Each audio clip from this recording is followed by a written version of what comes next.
Hello guys, bright scholarship official channel में खुश आमदीद। बहुत सारे हमारे विजिटर्स की रिक्वेस्ट मसूल हुई कि हमें स्कॉटलैंड पाकिस्तान जो स्कॉलरशिप है पाकिस्तानी गर्ल्स के लिए एमफिल मास्टर और पीएस डिग्रीज के लिए जो आया है उनको अप्लाई करने का तरीका बिल्कुल नहीं आ रहा। मुझे काफी ज्यादा मैसेजेस आ रहे थे कि हाउ टू अप्लाई, किस तरह से इस स्कॉलरशिप में अप्लाई करना है। तो आज की वीडियो ये उनके लिए है। तो वीडियो में आगे बढ़ने से पहले आप हमारे चैनल ब्राइट स्कॉलरशिप को सब्सक्राइब कर दें और साथ दिए गए बेल आइकन को लाजमी क्लिक कर दें ताकि आपको हमारी न्यू वीडियोस का नोटिफिकेशन मिल सके। तो आइए चलते हैं, हम सर्च करते हैं brightscholarship.com। brightscholarship.com को आपने ओपन कर लेना है।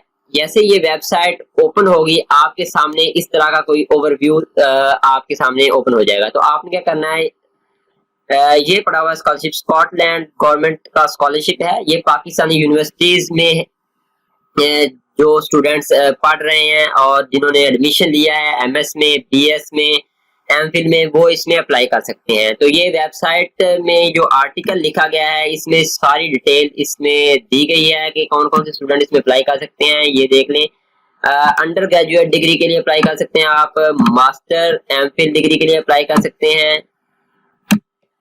ये सारी डिटेल आप ये वेबसाइट ओपन करके इसको पढ़ सकते हैं। फुली फंडेड ये स्कॉलरशिप है। इसकी लास्ट डेट जो है वो 15 सितंबर 2021 है। तो ये सारा आर्टिकल आपकी हेल्प के लिए लिखा गया है। लोग इस आर्टिकल को पढ़ने की जहमत ही नहीं करते। अगर आप 2 मिनट मैसेज करने के बजाय इस आर्टिकल को पढ़ लें तो आपको सारा तरीकाकार मिल जाएगा किस तरह से आपने अप्लाई करना है। ये देख लें, लास्ट पे how to apply in Scotland scholarship complete तरीका जो है वो बताया गया है। ये देख लें गाइस, आपके सामने ये है apply for bachelor degrees and apply for master and MPhil degrees. ये दोनों लिंक जो है वो डिफरेंट स्कॉलरशिप के लिए दिए गए हैं। अगर आप अप्लाई करना चाह रहे हैं बैचलर के लिए तो बैचलर वाला लिंक ओपन करें। अगर आप अप्लाई करना चाह रहे हैं मास्टर्स के लिए तो मास्टर के लिंक को ओपन करें। ये मैं आपके सामने आपको ओपन करके भी दिखा देता हूँ। ये जो लिंक है ये आपके लिए मास्टर्स के लिए है और एक लिंक जो है वो बैचलर डिग्री के लिए। ये देखें आपके सामने खुल गया है। अगर आप मास्टर एमफिल के स्टूडेंट हैं तो आप इस लिंक के थ्रू अप्लाई करेंगे। ये नीचे सारा फॉर्म दिया गया है। ये फॉर्म किस तरह से फिल करना है ये सारा मैं आपको आज इस वीडियो में बताने जा रहा हूँ। ये जो है फॉर्म वो बैचलर डिग्री के लिए है। ये इसमें जस्ट पाकिस्तान की गर्ल्स फीमेल्स अप्लाई कर सकती हैं।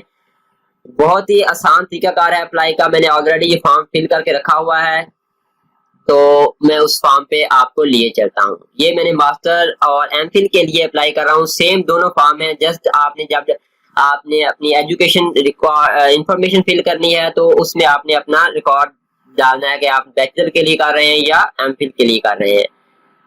तो चलिए बढ़ते हैं आगे, किस तरह से इसको हमने फिल करना है। ये सारी डिटेल आप यहाँ से पढ़ सकते हैं। कौन कौन सब्जेक्ट यहाँ दिए गए हैं, ये भी एलिजिबिलिटी क्राइटेरिया दिया गया है। उसके बाद आपने यहाँ ओके पे क्लिक करना है और आपने फर्स्ट इसके टोटल जो है 52 आपने क्वेश्चन है उसके आपने आंसर्स देने हैं।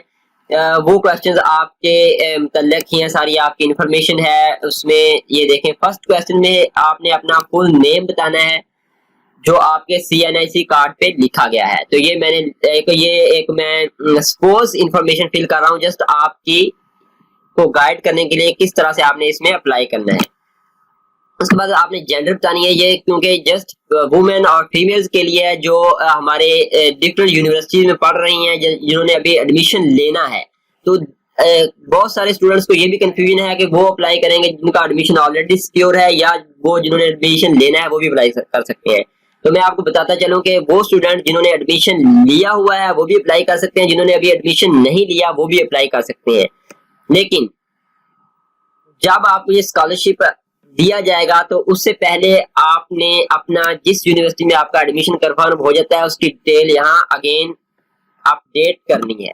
तो आपने जेंडर फीमेल कर देनी है। आपकी डेट ऑफ बर्थ का सेक्शन है तो आपने अपनी डेट ऑफ बर्थ यहाँ फिल कर देनी है। उसके बाद नेक्स्ट कंट्री ऑफ बर्थ, तो आपकी कंट्री ऑफ बर्थ पाकिस्तानी ही इसमें अप्लाई कर सकते हैं। सो कंट्री ऑफ बर्थ आपकी पाकिस्तान ही होगी। आपने डोमिसाइल का बताना है किस सिटी का आपका डोमिसाइल है। तो जो आपका जिस सिटी से भी डोमिसाइल बना हुआ है वो आपने फिल कर देना है। उसके बाद आपने अपना डिस्ट्रिक्ट बताना है, कौन सा डिस्ट्रिक्ट है आपका। उसके बाद आपने क्या करना है, 7वें नंबर पर आपने प्रोविंस आपने अपना सिलेक्ट करना है। कौन सा आपका प्रोविंस है आप उसी को सिलेक्ट कीजिएगा। नेक्स्ट 8 नंबर क्वेश्चन में उन्होंने बताया हुआ है कि do you have any disability, क्योंकि ये जो ब्रिटिश काउंसिल है ये जो डिसेबल पर्सन है उनको बहुत ज्यादा फंडिंग देती है, पढ़ने के लिए उनको फैसिलिटेट करती है। तो ये जो डिसेबल हमारे वुमेन्स हैं वो लाजमी इसमें अप्लाई करें। तो अगर आपकी कोई भी डिसेबिलिटी नहीं है तो आप इसको नो कर दें। तो उसके बाद आपने अपने एथनिक ग्रुप के बारे में बताना है कि आप किस से बिलोंग करते हैं, पंजाबी हैं आप, पश्तूनी है, सिंधी है, जौन से भी आपकी एथनिक ग्रुप है तो आपने यहाँ टिक कर देना है। उसके बाद 10 नंबर पे आपने मेंशन योर रिलीजन करना है कि आपका ताल्लुक किस मजहब से है। तो मुसलमान, हिंदू, जो भी आपका मजहब है आप यहाँ फिल कर सकते हैं। उसके बाद आपने अपना करंट एड्रेस बताना है। एड्रेस लाइन ये आपने कंप्लीटली फिल करना है। आपने फर्स्ट लाइन में अपना फर्स्ट स्ट्रीट एड्रेस वगैरह, अपना हाउस नंबर वगैरह फिल करना है। उसके बाद आपने सेंट्रल लाइन में फिल करना है। उसके बाद नेक्स्ट आपने अपना सिटी फिल करना है, प्रोविंस, स्टेट और प्रोविंस। तो स्टेट और प्रोविंस जो जिसका पंजाब है पंजाब फिल करेगा, सिंध है तो सिंध फिल करेगा। उसके बाद आपने पोस्टल कोड देना है। पोस्टल कोड देने के बाद आपने क्या करना है कि कंट्री आपने अपनी सिलेक्ट करनी है। उसके बाद आपने परमानेंट एड्रेस में आ जाना है। परमानेंट एड्रेस में भी सेम ऐसे ही आपने अपना अगर आपको परमानेंट एड्रेस जो करंट एड्रेस से डिफरेंट है तो आपने अपना परमानेंट एड्रेस भी फिल करना है। अगर सेम है तो आपने सेम ही फिल कर देना है। उसके बाद चलते हैं नेक्स्ट आपने अपना ईमेल एड्रेस, आपने अपना जो ऑफिशियल ईमेल आपने बनाया हुआ है अपने यूज के लिए वही आपने इधर ऐड करना है। आप फोन नंबर भी साथ में दिया गया है तो वो भी आप ऐड करेंगे। नेक्स्ट चले जाएंगे नेक्स्ट पे एप्लीकेंट CNIC नंबर। तो आपने अपना CNIC नंबर इस बॉक्स में ऐड कर देना है। तो गाइज आपने क्या करना है, अपना यहाँ करंट स्टेटस बताना है कि आप स्टडी कर रहे हैं, जॉब कर रहे हैं या कोई भी आप अगर कोई काम कर रहे हैं तो आपने यहाँ अदर पे सिलेक्ट करके तो आपने अपनी इंफॉर्मेशन ऐड कर दी। उसके बाद आपने नेक्स्ट मूव करना है नेक्स्ट फॉर्म की तरफ। तो नेक्स्ट फॉर्म में आपने क्या फिल करना है कि अपनी जो आपने एजुकेशन कंप्लीट की हुई है, जो पहले आपकी एजुकेशन है, अगर आपने बैचलर के लिए अप्लाई करना तो यहाँ आप अपने कॉलेज का नेम लिखेंगे जहाँ से आपने लास्ट एजुकेशन ली है। तो यहाँ मैं क्योंकि ये एमफिल के लिए कर रहा हूँ तो यहाँ मैंने ये यूनिवर्सिटी का नेम लिख दिया। उसके बाद आपने बोर्ड लिखना है। बोर्ड के बाद आपने डिग्री टाइटल, अगर आपने जो डिग्री की है तो उसका टाइटल आपने इधर ऐड कर देना है। उसके बाद आपने ईयर ऑफ कंप्लीशन जो है वो आपने ऐड करना है यहाँ कि आपने स्टडी कब से कब तक कंप्लीट किया, मतलब उसका ड्यूरेशन कितना था। तो यहाँ 4 इयर्स का मैंने ऐड किया तो 4 ईयर लिख दिया। उसके बाद आपने मार्क्स जो आपकी लास्ट डिग्री में है वो आपने ऐड करने हैं।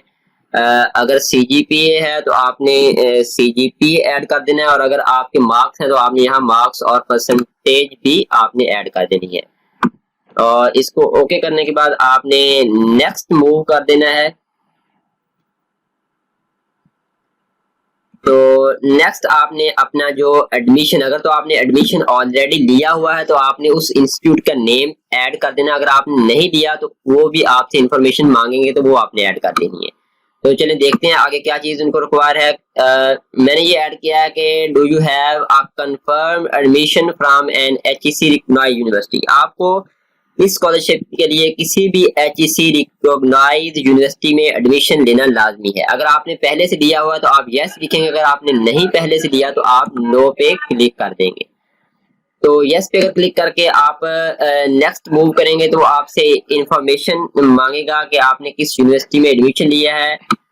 तो ये देखें वो आगे कह रहा है कि if you have already secured admission in HEC recognized university please fill the following section. If you have not secured an admission yet please skip this section and fill the following one. अगर आपने admission नहीं लिया तो आपको दूसरा section fill करना पड़ेगा जिसमें आपने लिखना है, यहाँ हम लिखेंगे यूनिवर्सिटी का नेम और अपना रजिस्ट्रेशन नंबर ऐड कर देंगे। उसके बाद आपने बताना है कि वो यूनिवर्सिटी जो इसमें आपने एडमिशन लिया है वो पब्लिक सेक्टर यानी कि गवर्नमेंट यूनिवर्सिटी है या प्राइवेट यूनिवर्सिटी है। तो आपने वो यहाँ सिलेक्ट कर देना है। उसके बाद आप नेक्स्ट बताएंगे कि डिग्री टाइटल जिसमें आपने एडमिशन लिया है उसका आप यहाँ बताएंगे, तो जो आपकी डिग्री का टाइटल होगा वो आप यहाँ मेंशन कर देंगे। उसके बाद आपने डिपार्टमेंट पे मेंशन करना है। अगर तो आपका इन तीनों में से कोई डिपार्टमेंट है तो चारों में से ठीक है, अगर आपने किसी और डिपार्टमेंट में एडमिशन लिया है तो आप अदर पे सिलेक्ट करके और अपना नीचे डिपार्टमेंट जो है वो मेंशन कर देंगे। उसके बाद नेक्स्ट जो है आपने बताना है कि आपकी डिग्री जो है वो कब से कब कंप्लीट हो रही है, उसका ड्यूरेशन क्या है। तो मैंने लिख दिया है 2021 से 2022, 2 इयर्स की मेरी डिग्री है तो मैंने 2 इयर्स लिख दिया है। अगर आपकी डिग्री 4 ईयर है तो आप ड्यूरेशन जो है वो 4 ईयर लिखेंगे। उसके बाद आप नेक्स्ट मूव कर जाएंगे। उसके बाद आपने नेक्स्ट मूव करना है। अगर आपने एडमिशन नहीं लिया तो आपने इसको ओके करके नेक्स्ट इन्फॉर्मेशन फिल करनी है, और अगर आपने एडमिशन ले लिया है किसी यूनिवर्सिटी में तो आप यहाँ यस कर देंगे। Have you applied to a university, अगर आपने अप्लाई किया है तब यस करके जिस यूनिवर्सिटी में अप्लाई किया है उसकी इन्फॉर्मेशन फिल करेंगे। फॉर एग्जाम्पल मैंने इसको यस कर दिया तो आपने बताना है किस यूनिवर्सिटी में आपने अप्लाई किया। अगर आप नो करोगे तो उसके बाद भी आपने ये बताना है कि किस यूनिवर्सिटी में आपने एडमिशन लिया है, और अदरवाइज आप अगर मैंने क्योंकि फिल कर दिया कि मैंने एडमिशन ले लिया है तो मैं इसको सिलेक्ट नहीं करूंगा, ऐसे ही इसको नेक्स्ट पे मूव कर दूंगा। और आपने वो बताना है when you do expect to hear the decision from the university, के मतलब आपने उस मंथ का नेम बताना है कि जिस मंथ में आपका एडमिशन उधर यूनिवर्सिटी में होगा, मेरिट लिस्ट किस मंथ में लगेगी और किस मंथ में एडमिशन सिक्योर हो जाएगा। और अगर आपने अप्लाई नहीं किया तब भी आपने इंफॉर्मेशन फिल करनी है। और क्योंकि मैंने ऑलरेडी इसको फिल किया हुआ कि मैंने एडमिशन सिक्योर कर दिया तो आपने इस स्टेप को फिर स्किप कर देना है अगर आपका एडमिशन ऑलरेडी किसी यूनिवर्सिटी में सिक्योर है। नेक्स्ट आप मूव करेंगे नेक्स्ट स्टेप की तरफ। तो नेक्स्ट स्टेप में आपने बताना है कि आपने स्कॉलरशिप के बारे में कुछ इन्फॉर्मेशन वो पूछेंगे कि आपने पहले कोई स्कॉलरशिप लिया है, तो अगर आपने लिया हुआ कोई तो उसका आप यहाँ यस करके नेम स्पेसिफाई कर देंगे नीचे, और अगर आपने स्कॉलरशिप नहीं लिया तो नो पे सिलेक्ट कर लेना आप। और ये स्कॉलरशिप का नेम वगैरह आपने और कितनी अमाउंट का था वो सारी इन्फॉर्मेशन आपने यहाँ ऐड करनी है अगर आपने पहले कोई स्कॉलरशिप ले रखा है। अगर नहीं लिया तो आप नो पे सिलेक्ट करें और नेक्स्ट मूव कर दें। नेक्स्ट स्टेप में आपने बताना है कि आप अपना अप्लाईमेंट रिकॉर्ड बताना है। अगर आपने कोई जॉब की है तो आप उसका रिकॉर्ड यहाँ मेंशन करेंगे। अगर आपने जॉब नहीं की तो आप जस्ट नो पे क्लिक करें और नेक्स्ट मूव कर दें। और अगर आपने कोई जॉब आप कर रहे हैं या आपने पहले की है तो आप वहाँ यहाँ इसकी इंफॉर्मेशन देंगे, उसकी डेजिग्नेशन बताएंगे, नेम ऑफ द ऑर्गेनाइजेशन बताएंगे, मंथली ग्रॉस इनकम बताएंगे, एनुअल ग्रॉस इनकम बताएंगे, और नंबर ऑफ डिपेंडेंट्स मतलब आप पे कितने लोग डिपेंड कर रहे हैं जिनको आप अपनी इनकम से सैलरी से पैसे देते हैं। तो उसके बाद आप नेक्स्ट मूव कर जाएंगे। नेक्स्ट स्टेप में आपने बताना है हाउस होल्ड स्टेटस कि आपके फादर का क्या नेम है। उसके बाद अपने फादर या गार्डियन का CNSE नंबर आपने बताना है। फादर की जो है मंथली ग्रॉस इनकम आपने PKR मतलब पाकिस्तानी रुपीस में बतानी है, तो ये मैंने बता दी है मंथली इनकम। उसके बाद आपने एनुअल ग्रॉस इनकम बतानी है, उसको आप 12 मंथ से मल्टीप्लाई करके तो यहाँ लिख देंगे। उसके बाद आपने total house hold monthly income including all sources मतलब आपका अगर कोई अदर बिजनेस भी है तो आपने सारे रिसोर्सेज से जितनी आपकी मंथली इनकम बनती है तो वो आपने यहाँ लिख देनी है। उसके आपने बनाना total number of household members including yourself, आपने बताना है कि आपके घर के फैमिली मेंबर्स टोटल कितने हैं अपने आप को अकाउंट करने के बाद। उसके बाद आपने बताया total number of earning members, आपके घर में टोटल कितने लोग हैं जो जॉब या कोई काम करते हैं। उसके बाद आप नेक्स्ट मूव करेंगे। ये काफी लॉन्ग फॉर्म है, 52 क्वेश्चंस मैंने आपको ऑलरेडी बताया कि इसमें है। तो आपने उसके बाद आपने हॉस्टल रिक्वायरमेंट्स बतानी है। अगर आपने ऐसी यूनिवर्सिटी में एडमिशन लिया है जो आपके घर से दूर है तो आप हॉस्टल यूनिवर्सिटी की जो फैसिलिटी है उससे फायदा उठा सकते हैं। तो आप यहाँ लिख सकते हैं कि यस हमने हॉस्टल लिया हुआ है या लेना है। तो आपने अपना फिर बताना है कि आपने अपना जो घर है उसकी सिटी बताना है। उसके बाद आपने जिस सिटी में एडमिशन लिया है उस सिटी का नेम मेंशन कर देना है। नेक्स्ट आप मूव करेंगे कि आपके जो जिस यूनिवर्सिटी में आपने एडमिशन लिया है उसका ऑन कैंपस मीन की यूनिवर्सिटी के अंदर हॉस्टल अवेलेबल है या नहीं है। अगर है तो आप ऑन कैंपस पे क्लिक कर देंगे, और अगर यूनिवर्सिटी के अंदर हॉस्टल नहीं है तो आप ऑफ कैंपस पे क्लिक करके नीचे आप उस हॉस्टल की डिटेल बताएंगे जहां आपने रहना है। If hostel is not on campus, where will you be staying? Please provide an address and an estimated monthly cost in PKR. आपने उसका एड्रेस बताना है और आपने बता देना है कि वो हॉस्टल जहां आप प्राइवेट हॉस्टल में आप शिफ्ट हुए हैं उसका मंथली रेंट और आपके फूड का एक्सपेंस कितना है। नेक्स्ट आप नेक्स्ट स्टेप की तरह मूव कर जाएंगे। बिल्कुल फॉर्म हमारा कंप्लीट होने वाला है, एक दो स्टेप रह गए हैं। आपने पर्सनल स्टेटमेंट आपने 500 से 1000 वर्ड्स की आपने एक पर्सनल स्टेटमेंट, एक लेटर, मोटिवेशनल लेटर भी जिसको कहते हैं, वो आपने यहाँ इस बॉक्स के अंदर लिखना है। ये मैंने ऐसे टेक्स्ट डाला हुआ है तो आपने यहाँ अपनी पर्सनल स्टेटमेंट लिखनी है। तो पर्सनल स्टेटमेंट के बारे में आपको मैं गाइड कर देता हूँ कि वो क्या होती है। उसके बाद मैं डिस्क्रिप्शन में एक लिंक भी दे दूंगा अपनी वेबसाइट का, जहां हमने पर्सनल स्टेटमेंट का पूरा गाइड का तरीका बताया हुआ है, किस तरह से आप पर्सनल स्टेटमेंट अपनी राइट कर सकते हैं। टिप्स एंड ट्रिक्स सारा कुछ मैंने उसमें बताया हुआ, आप डिस्क्रिप्शन में लिंक अवेलेबल है, उसको ओपन करके थोड़ा सा मैं बता देता हूँ पर्सनल स्टेटमेंट होती क्या है। पर्सनल स्टेटमेंट में आपने अपने बारे में बताना होता है, अपने एक्सपीरियंस बताने होते हैं, और आपने बताना होता है कि मैं स्कॉलरशिप के लिए क्यों आया हूँ, मैं क्यों स्कॉलरशिप को अवेल करना चाह रही हूँ या चाह रहा हूँ, जो भी होगा। तो आपने बताना है लास्ट पे कि अगर आप इस स्कॉलरशिप में सिलेक्ट हो जाते हैं तो आप आगे क्या करेंगे, स्टेट के लिए क्या करेंगे, गवर्नमेंट के लिए क्या करेंगे, अपने मुल्क के लिए क्या करेंगे, अपनी ऑर्गेनाइजेशन के लिए क्या करेंगे। तो इस तरह की स्टेटमेंट होती है। इसकी कंप्लीट इंफॉर्मेशन आप डिस्क्रिप्शन में मौजूद लिंक से ओपन करके पढ़ सकते हैं। तो नेक्स्ट मूव करते हैं।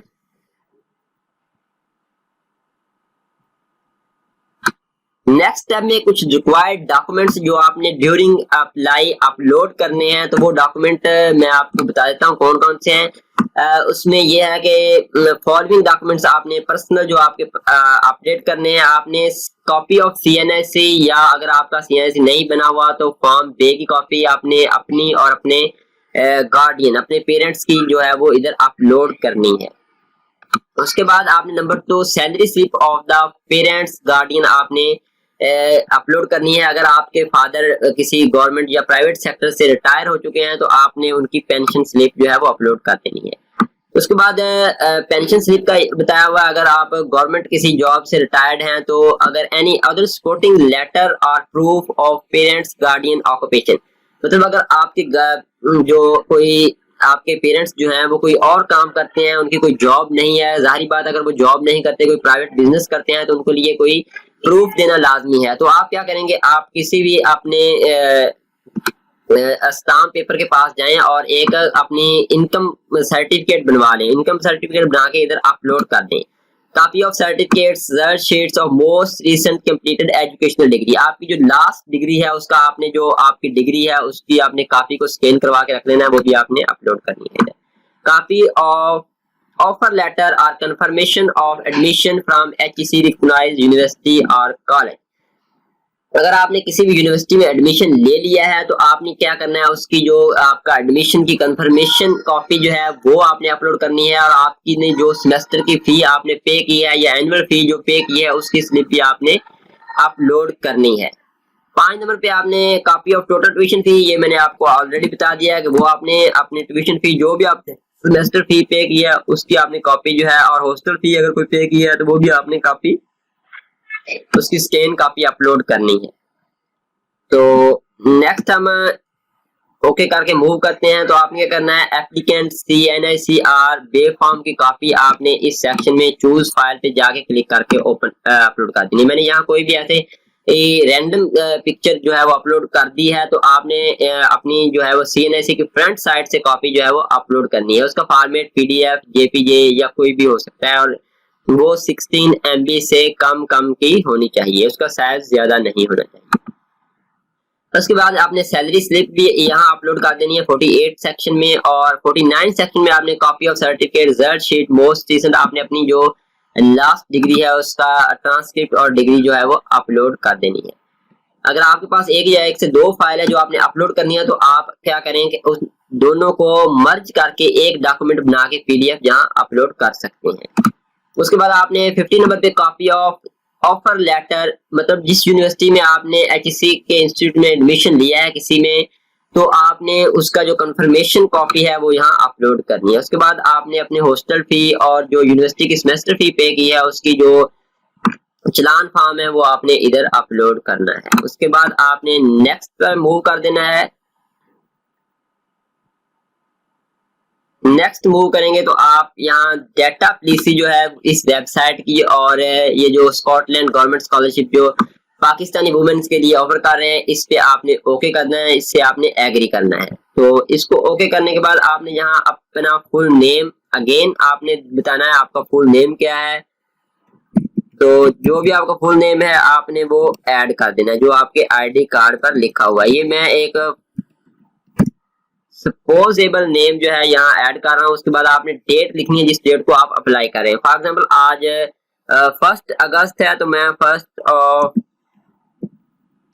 अगस्त जो है यहाँ ऐड कर रहा हूँ। उसके बाद आपने ओके पे क्लिक कर देना है और नेक्स्ट मूव कर देना है। नेक्स्ट आपसे वो मांगेंगे सबमिट एप्लीकेशन। यहाँ लिखा हुआ है please note once you hit the done button you will have successfully submit your application. Therefore before doing so please ensure you have reviewed your application and upload all the required documents. After you have submitting this application you will not be able to go back to make any changes. तो आपने ये सारा कुछ करने के बाद आपने एक दफा रिव्यू कर लेना है कि जो आपने डॉक्यूमेंट अपलोड किए हैं वो सही हुए हैं, जो आपने इन्फॉर्मेशन दी है वो ठीक तरह से फिल अप हो चुकी है। एक दफा जब आप इस एप्लीकेशन को सबमिट कर देंगे उसके बाद आप इसको चेंज नहीं कर सकते। अगर आपकी कोई मिस्टेक हो जाती है तो वो चेंज नहीं होगी, फिर आपका जो स्कॉलरशिप जो है वो रिजेक्ट हो जाएगा। तो आपने यहाँ ओके पे क्लिक कर देना है। ओके के बाद आपने डन करना है। जैसे ही आप डन करेंगे तो ये देख लें आगे आ जाएगा सर्वे का एक ऑप्शन आ गया, ये इनकी वेबसाइट की तरफ से है। तो मीन टू से हमारी जो एप्लीकेशन है वो सबमिट हो चुकी है। Guys thanks for watching this video, and अगर आपको ये वीडियो अच्छी लगी हो तो आप हमारे चैनल को सब्सक्राइब कर दें और ये वीडियो ज़्यादा से ज़्यादा शेयर करें ताकि किसी की हेल्प हो सके।